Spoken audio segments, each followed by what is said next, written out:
melakukan penelitian gitu. Nah, jadi kalian tuh cuma membuat sebuah konsep aja nih sebelum kalian eksekusi gitu, sebelum kalian melakukan penelitian. Nah, dibentuklah proposal. Nah, nanti setelah proposal dibuat itu kan di pertemuan keberapa ya Ibu masukin ke RPS tuh? Pertemuan 6 apa pertemuan 7 ya kalau nggak salah ya untuk dikumpulkan. Nah, nanti setelah UTS baru kalian melakukan penelitian itu berdasarkan proposal yang kalian buat. Iya. Nah, nanti endingnya sebelum UAS atau ujian akhir semester, nah kalian itu akan membuat laporan. Gitu. Nah, formatnya nanti Ibu akan share di Hamin atau di pertemuan ke 10 atau pertemuan ke-12 mungkin ya, Ibu akan share untuk format laporan penelitiannya seperti itu. Jadi berbeda kalau proposal dia belum ada hasil dan juga kesimpulan ya. Tapi kalau misalnya laporan itu nanti ada hasil dan juga kesimpulan. Seperti itu. Perbedaannya di situ aja. Nah, tapi ini di bab 4 kan udah sampai tahap monitoring sama evaluasi kan berarti udah selesai, Bu. Oh, gimana? Oh iya, Terus gimana? itu salah itu. Ya Oh, udah, apa-apa nanti kalian ini aja. 3 poin Karena kan aja itu kan mungkin, Bu. iya, itu udah terlanjur di-share juga ya sama Ibu. Aduh, terima kasih ya masukannya Nurung dan juga rekan-rekan. Nanti kalian masukin aja di situ untuk tahap monitoring yang akan dilakukan pasca melakukan penelitian gitu aja. Pasca Nah, melakukan penelitian dalam berbentuk wawancara ataupun kuesioner gitu aja. Seperti itu, nggak apa-apa. Ya ini harusnya buat laporan sih format yang ini, yang bab apa namanya poin keempat ini. jadi kalau misalnya udah ada bab 5 bisa menjawab poin keempat ini kan, Bu? Ya, itu nanti masuknya sebetulnya ini ke bab pembahasan ya, ataupun hasil Oh, ya, hasil penelitian gitu. Ini yang poin yang apa namanya menguraikan tahap monitoring dan evaluasi seperti itu. Atau misalnya kalau kalian masih bingung mau Ibu kasih contohnya, mungkin. boleh, Bu? Boleh Bu kalau ada Bu. Bu, kalau ada contohnya. Oke, nanti mohon untuk reminder Ibu, insya Allah Ibu akan share format untuk proposalnya ini di jam 7 malam ya, atau jam 6 sore deh insya Allah ya, maghrib ya nggak apa-apa ya, Oh, iya. Ibu share ya. Boleh Bu. Terima kasih Bu. Ya, sama-sama. Ada lagi yang ingin mungkin ditanyakan ataupun memberikan tanggapan, nggak apa-apa, silakan. Mau nanya lagi Bu. Ya, silakan Mbak Minika. Oh demi dulu ya udah. Ini siapa? Maaf, Ibu tadi. Iya, silakan. Siapa? Aja Bu. Oke, silakan. Gimana? Kan kelompok kami itu kan bagian materinya tuh yang perceive is obvious. Nah, perceive is obvious kan kayak nyebutin soal kemudahan penggunaan suatu platform, website atau hal sebagainya gitu Bu. Kan ini dikaitinnya sama apa namanya e-recruitment. Nah, sedangkan kalau misal si perusahaannya baru kayak cuman memakai media sosial gitu doang, kayak belum ada website khusus untuk lowongan pekerjaan gitu-gitunya gimana Bu? Oke, itu nggak masalah. Karena pun kalau sosial media kan tahu Ibu juga, semua perusahaan itu kan pasti pakai ya. Iya. Karena gimana pun untuk mengikuti tren saat ini ya. Karena kan sekarang trennya memang sosial media ya. Apalagi anak muda kan sedang banget tuh buka-buka sosial media gitu kan. Nah biasanya kalau recruitment untuk perusahaan dalam sosial media tuh pasti ada di dalamnya linknya gitu. Ataupun biasanya cuma menginfokan dikirim by email ya. Kalaupun misalnya nggak ada websitenya gitu, biasanya diinfokan di sosial media itu kan dikirim ke email perusahaan. Seperti itu ya mungkin ya maksudnya ya. Iya betul Bu. Jadi kalau sistemnya kayak begitu, kirim by email, ya udah nggak apa-apa, berarti e-recruitment-nya ataupun recruitment online menggunakan basis sosial media seperti itu. Nggak apa-apa. Karena kan recruitment online itu kan bisa dengan yang pertama, bisa dengan menggunakan website perusahaan, yang kedua bisa menggunakan sosial media, yang ketiga juga bisa menggunakan platform atau aplikasi ya, semacam Jobstreet, semacam LinkedIn dan lain sebagainya ya. Nah, itu yang dimaksud dengan rekrutmen online ya, gitu. Bedanya sama rekrutmen offline, kalau rekrutmen offline jadi si pelamar itu langsung datang ke perusahaan dengan membawa berkas seperti itu. Nah kalau online itu mereka nggak pakai hard copy gitu, jadi semua sistem udah by digital. Nah itu bisa dengan menggunakan 3 hal tadi ya, salah satunya sosial media, itu boleh, mangga silahkan. Jadi basisnya adalah sosial media dan untuk blanko lamarannya dikirim by email perusahaan gitu. Mangga silahkan. Oke, Ibu. Nuhun, Bu. Ya, sami-sami. Ada lagi mungkin yang ingin Ada masih bingung? Silahkan, ini siapa? saya Bu Domi. Oh iya, Dominic. Oke, suaranya mirip ya. Iya Bu. Nah saya tuh masih agak bingung yang kebetulan kan temanya sama juga ya Bu. Saya dan kelompoknya Leo Adinda dan lain-lain itu perceived is to use. Nah di penjelasan di level 4 itu kan ada ini Bu, persepsi kemudahan penggunaan mampu meyakinkan pengguna bahwa sistemnya itu mudah digunakan. Nah pengguna di sini itu kan bisa juga si pelamarnya dan tim recruiternya gitu ya Bu. Betul. Nah yang mau saya tanyakan itu kan di template buat proposalnya di bagian bawah itu ada formulir pendataan informan, berarti kita juga Bu mungkin mencari informasi juga tentang yang melamar gitu Bu, maksudnya nanya-nanya ke mungkin karyawan yang dulu pernah melamar melalui itu atau gimana ya? Oke. Ya, baik. Untuk form pendataan informan di sini adalah ini mengenai tim recruiter dari perusahaan gitu. Jadi bukan calon pelamar seperti itu. Jadi kalau misalnya ini dipakai itu biasanya untuk perusahaan yang kecil menengah ya.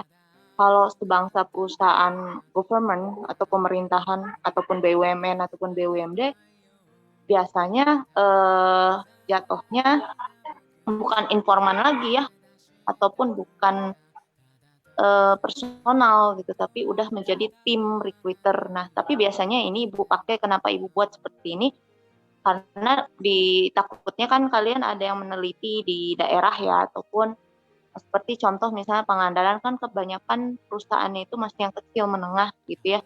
Jadi untuk tim recruiter itu masih sangat jarang di sana. Betul. Jadi HRD-nya itu biasanya cuma 1 orang. Itu yang ngurus semua, mulai payroll, mulai recruiter, mulai training dan lain sebagainya itu dipegang oleh 1 orang. Makanya itu Ibu butuh datanya seperti itu. Datanya untuk apa ya? Karena kan kita meneliti ya, namanya meneliti kan kita mengobservasi seperti itu. Jadi ini adalah bagian perusahaannya, bukan calon pelamar, atau bisa disebut tim recruiternya. Nanti kalian ini jatuhnya seperti melakukan wawancara. Kan ada poin A, B, C, D, E ya. Nah, itu nanti kalian wawancara dengan tim recruiternya gitu, dari perusahaan tersebut.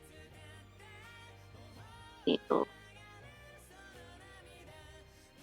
Bagaimana, teman-teman? Oh iya Ibu, masih ada satu lagi Bu. Yang di bab 3 Bu, itu kan solusi dan yang ditargetkan. Nah kalau misal contohnya tadi yang kayak Ibu mention solusinya ya lewat sosial media saja. Nah itu kita juga ini ya Bu, untuk merancang juga nanti seperti apa gitu mekanismenya kalau lewat sosial media. Oke, kalau lewat sosial media itu biasanya ya melalui Instagram ya, Twitter, Instagram, ataupun Facebook, fanpage ya biasanya kalau perusahaan tuh gitu. Kebanyakan sih untuk saat ini apalagi kaum milenial, kaum anak muda itu biasanya dari Instagram gitu. Nah, untuk solusinya ataupun perangkap pemecahan masalahnya itu ya kalian coba wawancara gitu kan ke dream recruiternya, kalau misalnya lewat sosial media biasanya mereka menggunakan apa? Apakah 3 platform ini gitu, seperti Instagram, Facebook, satu lagi Twitter, ataukah hanya menggunakan satu platform saja? Jadi concern untuk recruiter dengan platform tersebut. Biasanya untuk tahu ibu tuh masih dengan Instagram. Jarang orang lewat Facebook sekarang. Kenapa? Karena di Facebook itu sekarang kerahasiaan data itu sudah tidak aman ya di sana, seperti itu. Apalagi kalau ini jatuhnya untuk recruitment, biasanya gitu kan agak sedikit tidak aman ya kalau di Facebook seperti itu. Paling kalaupun di Facebook mereka hanya menginformasikan terkait dengan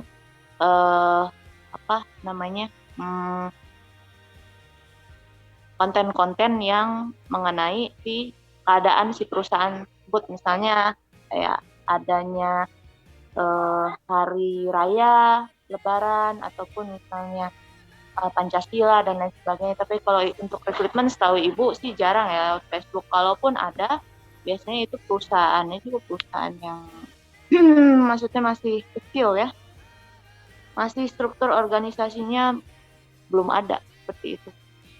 Tapi itu mangga tergantung perusahaannya gitu. Kalian silakan wawancara ya dream recruiternya gitu. Mereka menggunakan platform apa? Kalau tiga-tiganya silakan kalian uraikan di situ. Seperti itu. Oke. Cukup dipahami tidak? Iya Bu, sudah cukup paham. Oke, Mau tanya lagi, Bu. silakan. Tadi kan kayak yang pertama kalau misalnya kita tujuan penelitiannya mengamati bagaimana proses rekrutmennya di perusahaannya. Nah terus kalau solusinya ini gimana Bu? Kita tanya dari masalah sebelumnya mungkin. Karena kan Solusi? bukan kita yang memecahkan masalah gitu. Oh enggak, kita tuh jatuhnya bukan kita yang memecahkan masalah, kita hanya memberikan pendapat aja ya untuk perbaikan seperti itu. Contoh kayak misalnya kalian nih, mungkin di sini udah ada yang PKL ya. Nah, kan biasanya kalau PKL itu setahu ibu, itu kan di laporan itu kan selain kalian menganalisa ataupun mengamati, kalian juga kan memberikan masukan ya, ataupun saran. Nah ini solusi itu mirip dengan saran seperti itu. Jadi kesampaikan saja gitu, berdasarkan ilmu yang kalian pelajari di kampus dengan realita yang ada di perusahaan seperti itu. Baiknya bagaimana dan dianggap itu sebagai solusi gitu untuk penelitian kalian di perusahaan tersebut. Gitu. Gimana Nurung? Cukup dipahami tidak? Paham Bu. Oke. Ada lagi mungkin yang ingin bertanya, silakan. Ibu, mau bertanya. Ya silakan, ini siapa? Adinda, Bu. Oh iya, silakan Adinda. Untuk di bab 3 poin kedua, Bu. Poin kedua. Nah, kan di dalam proposal ini dituliskan kalau nanti itu kita bakal ada kayak semacam ngadain pelatihan gitu sebagai solusi bagi si rekruternya, Bu. Itu emang kita harus benar sampai ngadain pelatihan atau cuman sebatas analisis masalahnya doang, Bu? Kalau untuk analisis masalahnya doang, berarti untuk realisasi pemecahan masalahnya nanti dituliskan bagaimana ya, Bu? Oke. Untuk pelatihan di sini maksudnya mirip dengan webinar ya, jadi bukan sustainability, jadi cukup dengan webinar 1 kali.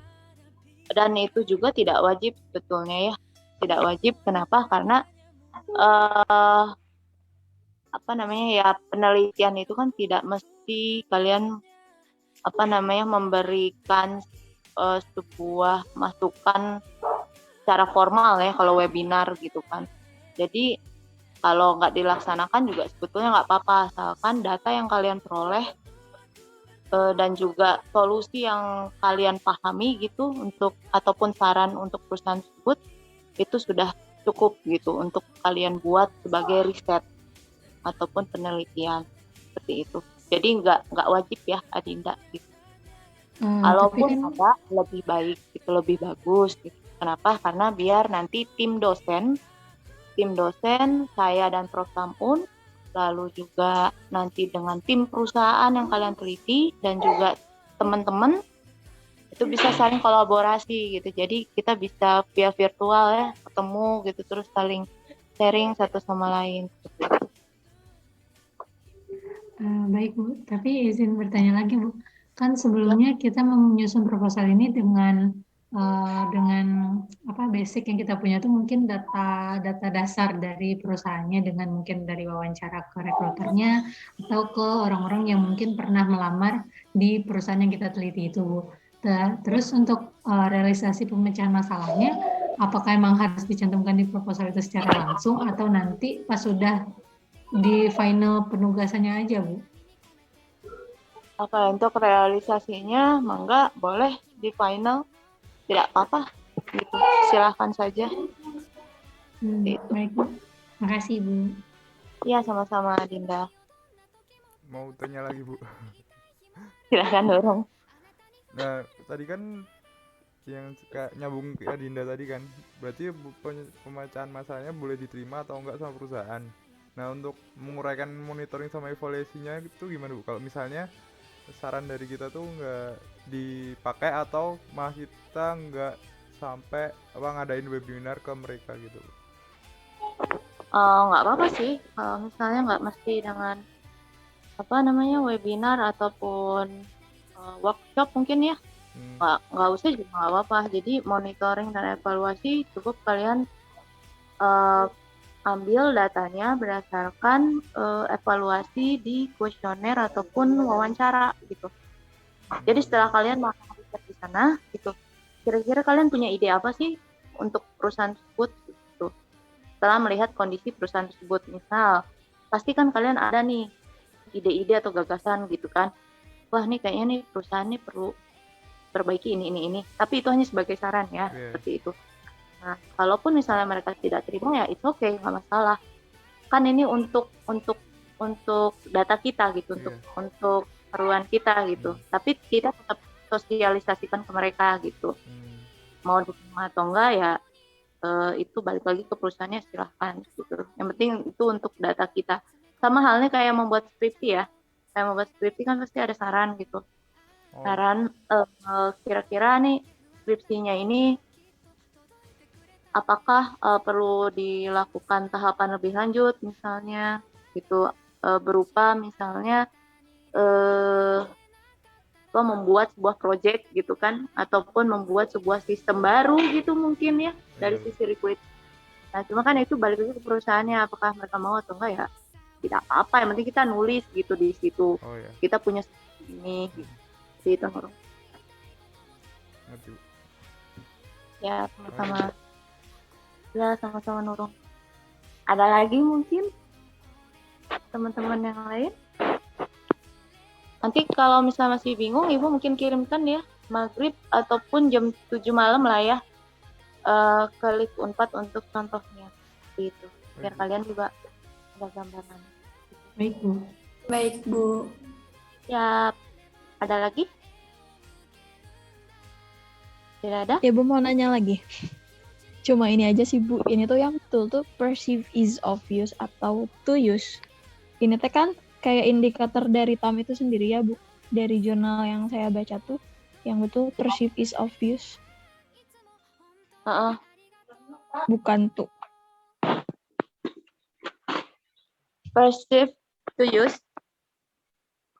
Obvious atau to use Bu? Yang poin keberapa ya? Ketiga bukan sih? Perceive. Materi untuk kelompok 3 dan 4. Yang kedua. Materinya yang kedua Bu. Iya Bu, materi yang kedua. Bisa share screen nggak? Bentar ya, Ibu coba lihat bentar.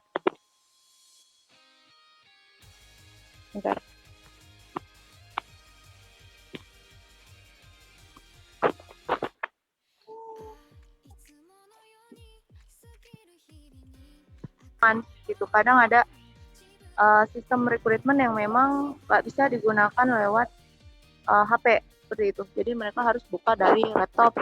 Kenapa? Karena kalau buka dari HP biasanya berantakan seperti itu. Ataupun datanya ya susah gitu untuk ibaratnya mereka mau upload nomor KTP ataupun upload hal-hal lain sertifikat gitu kalau melalui handphone gitu. Jadi si aplikasinya tuh kayak nggak support gitu kalau dari HP seperti itu. Teman-teman ya, Ibu izin ini dulu ya. Nanti kita meet up lagi boleh? Maghrib atau bagaimana soalnya? Punten Ibu ini ada acara. Boleh Ibu, tapi kayaknya udah nggak sih? Udah Ya cukup. Bu, sekiranya udah Kalau cukup. misalnya Soalnya Nanti ada lagi yang bukan. Udah cukup. boleh buat grup keluar dari mata kuliah silahkan gitu. Baik Bu, siap Bu. Hasil ya. Nanti Ibu kirimkan format contoh laporannya